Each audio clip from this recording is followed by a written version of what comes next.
Hi, it's Nekea here, and it's tax season again. Exciting, right?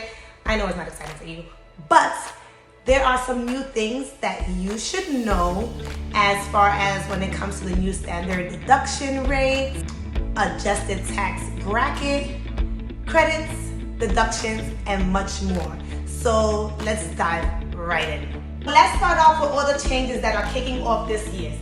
The tax filing deadline is April 18, 2023 for all federal tax returns and payments. Remember, even if you file for an extension, which the deadline is October 16, 2023, you still have to make payments by April 18 if you owe.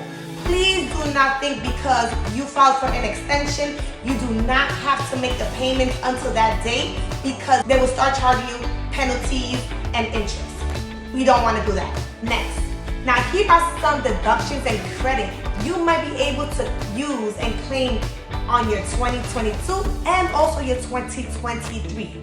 Now let's dive into those. So you have the charitable deductions, you have the medical deductions, you have business deductions, you have earned income tax credits, you have the child tax credit, you have child and dependent care credit, and you also have education credits.